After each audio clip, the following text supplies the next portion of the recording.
آخری 10 دن میں لیلۃ القدر رکھی ہے، اعتکاف رکھا ہے۔ پہلی امتوں کے لیے یہ نہیں تھا کہ پچھلے سارے گناہ معاف ہو جائیں، یہ ہمارے لیے کہ ہمارے پچھلے سارے گناہ معاف ہو جاتے۔ اللہ تعالیٰ کا عرش پہلے آسمان پہ آ جاتا ہے، جنت کے دروازے کھل جاتے ہیں، جہنم کے بند ہو جاتے ہیں، شیطان قید ہو جاتے ہیں، اور سمندر کی مچھلیاں اور زمین کی چونٹیاں تک روزہ رکھنے والوں کے لیے دعا کرتی ہیں۔ اور اللہ تعالیٰ جنت کو روزانہ کہتا ہے، ان قریب میرے نیک بندے بندیاں آنے والے ہیں، تو ان کے لیے میک اپ کر لے، تو ان کے لیے تیار ہو جائے۔ یہ اللہ تعالیٰ کی رحمت کو لینے کا سیزن ہے۔ پہلی امتوں کو اعتکاف نہیں ملا تھا، ہمیں اعتکاف ملا ہے کہ 10 دن اللہ دے بوئے تے پہ جاؤ، یا اللہ تیرے کو معافی کروا کے ہی اٹھنا ہے، ہمیں اٹھنا ہی کوئی نہیں۔ تو جو دروازے پہ آ جاتا ہے آدمی اسے معاف کر ہی دیتا ہے۔ کوئی بہت ہی سخت دل والا ہو تو معاف نہ کرے، ورنہ بڑے سے بڑے غصے والے بھی کہتا اچھا جی جاؤ معاف کیتا۔ اس میں ایک لیلۃ القدر ہے، وہ بعد میں بات کرتا ہوں۔ پھر اللہ تعالیٰ نے اس میں غریب آدمی کی کہ روزے اچھے گزر جائیں، عید اچھی گزر جائے، اس کے لیے اللہ تعالیٰ نے صدقہ فطر رکھا ہے۔ ہم اسے عید کے ساتھ جوڑ دیتے، پہلی رمضان سے دینا چاہیے تاکہ غریب اپنا کوئی روزہ تو رکھ سکے۔ پہلے رمضان سے 29 رمضان تک جب مرضی دے دیں، اور اگر وہ فطرانہ ادا نہیں کرتا تو اس کے روزے اس کے سر کے اوپر سے بھی نہیں جاتے، وہیں کھڑے رہتے ہیں۔ اور عام طور پر یہاں اخبار میں ٹی وی پر گندم کے لحاظ سے آتا ہے 2 سیر کنک دے دو، وہ تھوڑے سے پیسے ہیں، 100-200 روپے ہے۔ میں آپ کو آپ سب مالدار لوگ بیٹھے ہیں، میں آپ کو اپنے نبی کا صدقہ فطر بتاتا ہوں کہ آپ کیا دیتے تھے۔ آپ کشمش دیتے تھے، کھجور دیتے تھے، جو بھی دیے ہیں۔ تو کشمش 3 کلو، بازار میں 3.5 کلو، بازار میں جا کے پوچھیں جو سب سے اچھی کشمش ہو، یا پھر درمیانی، گھٹیا نہیں درمیانی اور سب سے اچھی، پتہ کرے وہ کتنی ہے، 1000 روپے کلو ہے، 1500 روپے کلو ہے۔ آپ کے گھر کے 4 افراد ہیں تو ایک گھر سے 6000 روپیہ غریب کو جائے گا۔ آج تو 6000 میں ایک ہفتہ نہیں گزرتا۔ تو اب سب سے عرض کرتا ہوں، ویسے بھی خیرات کریں، افطاریاں کروائیں، اور صدقہ فطر کشمش کے حساب سے دیں۔ یہ آپ سب بھائی بہنوں کی خدمت میں گزارش ہے۔ اللہ نے آپ کو رزق دیا، خرچ کریں، یہی آپ کے ساتھ جائے گا، باقی سارا ادھر ہی رہ جائے گا۔ لیلۃ القدر، انا انزلناہ فی لیلۃ القدر وما ادراک ما لیلۃ القدر لیلۃ القدر خیر من 1000 شہر تنزل الملائکۃ فیہا بإذن ربہم من کل امر سلام ہی حتی مطلع الفجر۔ ہم نے قرآن کو لیلۃ القدر میں اتارا، تمہیں کیا خبر کہ لیلۃ القدر کیا ہے؟ لیلۃ القدر 1000 مہینوں سے بہتر ہے۔ اس میں فرشتے اترتے ہیں اور یہ صبح تک رہتی ہے۔ لفظ قدر عربی میں اس کا ایک مطلب ہے قیمت۔ سبحان اللہ۔ تو اللہ نے کہا میں تمہیں بتاؤں، آپ سب تاجر بیٹھے ہو، لیلۃ القدر کی قیمت کیا ہے؟ 1000 مہینوں سے بہتر ہے، 1000 مہینوں سے بہتر ہے۔ اب 1 روپے پر 1000 نفع لے سکتے ہیں؟ دنیا میں کوئی ایسا کاروبار ہے؟ جو ہیروئن بیچتے ہیں وہ بھی نہیں لے سکتے۔ اور میرا اللہ کہہ رہا ہے 1 رات 1000 مہینے، یعنی کوئی 82-83 سال۔ یہ تو آ گیا پہلا قدر۔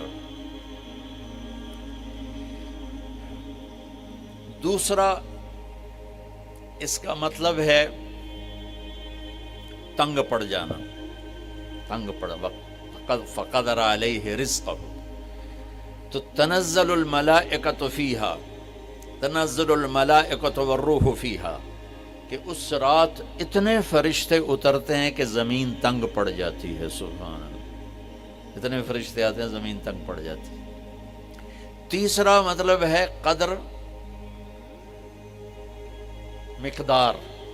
مقدار کو، تو اللہ تعالیٰ نے اس کا آخری مطلب بھی بتایا، سلام ہی حتی مطلع الفجر، کہ یہ فجر کی نماز تک، فجر کی اذان تک یہ رہتی ہے۔ 3 مطلب ہیں قدر کے، تینوں اللہ نے قرآن میں کور کیے۔ قیمت کیا ہے؟ 1000 مہینوں سے بہتر۔ تنگی کیا ہے؟ فرشتوں سے زمین بھر جاتی ہے۔ مقدار کیا ہے؟ صبح صادق۔ لیلۃ القدر 27 کی نہیں ہوتی، 21، 23، 25، 27، 29۔ اب یہ 5 راتیں جاگنے چھٹ، آپ لوگ تو ویسے رات کے بادشاہ ہو، جاگ لو۔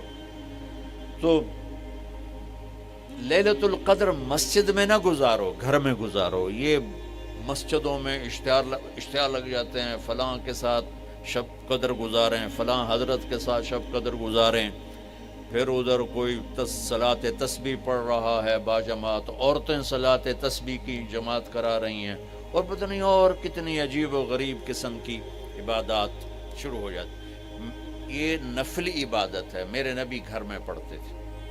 آپ نے اشراق کے سوا ہر نفل گھر پڑھا، ہر سنت گھر میں پڑھی، تو آپ لیلۃ القدر کو یہ مستورات بھی آپ بھی اکٹھے ہو کے نہیں منانا، الگ الگ مصلی بچھا کر اپنے اللہ سے رونا دھونا کرو، اپنے اللہ کو منانا کرو، میں بھی کروں، آپ بھی کریں۔ نوافل کی، جیسے ابھی شب برات گزری تو اشتہار تھے، میں جا رہا تھا ادھر غلام آباد میں، ایک جنازہ ہو گیا تھا، تو اشتہار فلاں حضرت کے ساتھ شب برات گزاریں، فلاں مسجد میں شب برات گزاریں، فلاں جگہ شب برات گزاریں۔ بھائی وہ گھر میں منانے کی ہے، مسجد میں نہیں۔ میرے نبی نے نفلوں کو تنہائی میں ادا کیا، فرض کو مجمع میں ادا کیا۔ لیلۃ القدر میں جاگنا نفل ہے، اور پھر جب اکٹھے ہو جائیں گے لوگ اور عورتیں تو پھر ساتھ غیبت بھی چلے گی، اور ایک غیبت کا بول ساری رات کو اڑا کے رکھ دے گا۔ مردوں یا عورت اکٹھے ہو جائیں، غیبت سے تو بچتے نہیں، نہ ہی رک سکتے ہم۔ سندھ سے ہم بائی روڈ آ رہے تھے، کراچی سے بائی روڈ جماعت تھی، تو وہ راستے میں بڑی غیبت کریں، نوجوان تھے سارے نئے نئے، میں چپ کر کے سنتا رہا۔ جب کوئی 2 دن گزر گئے نا، تو ہمارے پاس بڑی وین تھی، میں نے کہا بچوں ایک نصیحت کرتا ہوں کہ غیبت نہ کیا کرو، مذاق کرو، ہنسا کرو، کھیڑا کرو، غیبت نہ کرو۔ تھوڑی سی میں نے اس پہ بات کی تو بڑے متاثر ہوئے، کہا جی ٹھیک ہے انشاءاللہ آئندہ بالکل نہیں کریں۔ کوئی آدھا گھنٹہ گاڑی میں سناٹا رہا، آدھے گھنٹے کے بعد ایک بولے مولانا یہ غیبت نہ کری تو پھر گلاں کی کریے۔ یہ میرا کلچر ہے، لہٰذا عورتیں عبادت کے لیے بھی اکٹھی ہوں گی تو غیبت شروع ہوگی، مرد مسجد میں اکٹھے ہوں گے وقت ضائع ہوگا، غیبت شروع ہوگی۔ میرے بھائی بہنوں، ہر نفل کو گھر میں گزار، اپنے گھر کو بابرکت بناؤ، اپنے گھروں میں نفل پڑھو، تلاوت کرو، ذکر کرو۔ صرف اشراق کے نفل میرے نبی مسجد میں پڑھتے تھے 2 رکعت، باقی ہر نفل آپ نے مسجد میں ادا کی۔ تو یہ چند چیزیں رمضان کے متعلق میں نے عرض کی ہیں۔ اب ایک بڑی اہم بات میں آپ کے سامنے عرض کرنا چاہتا ہوں۔ رمضان کی دولت کس سے ملے گی؟ رمضان کی برکات کس سے ملیں گی اور کون محروم ہو جائے گا؟ آپ نے فرمایا 4 آدمی ایسے ہیں جن کی رمضان اور شب قدر میں بھی بخشش نہیں ہوتی، بس اس سے ہم اپنے آپ کو بچا لیں۔ کون ہے یا رسول اللہ؟ آپ نے کہا مدمن خمر، شراب کا عادی، کبھی کوئی پی لے توبہ کر لے، میں اس کی اجازت نہیں دے رہا ہوں۔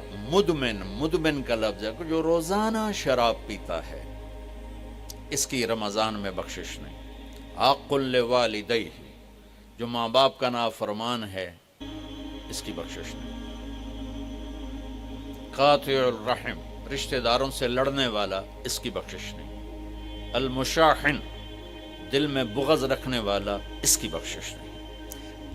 ہر وہ چیز جو میرے آپ کے لیے نقصان دہ اللہ نے حرام کر دی، ہر وہ چیز جو میرے آپ کے لیے مفید ہے اللہ نے حلال کر دی۔ سود حرام کر دیا۔ ہماری پاکستان کی معیشت نہیں، پوری دنیا کی معیشت ڈوبی پڑی، سارے ملک قرضوں پہ چل رہے ہیں، سود نے پوری دنیا کو تباہ کر دیا۔ تو میرے اللہ تعالیٰ نے، آپ دیکھتے ہیں میرا اللہ کہتا ہے فَأَذَنُوا بِحَرْبٍ مِّنَ اللَّهِ وَرَسُولِهِ، اگر سود نہیں چھوڑو گے تو میرے اور میرے رسول مل کر تمہارے خلاف جنگ کریں گے۔ آئے مل کر بھوک مٹائیں، بجھے ہوئے چولہے پھر سے جلائیں۔ غذائی قلت کے شکار ہزاروں افراد آپ کی مدد کے منتظر ہیں۔ آگے بڑھیں اور ان کی امید بنیں۔ اپنے صدقات اور عطیات MTJ فاؤنڈیشن تک پہنچائیں۔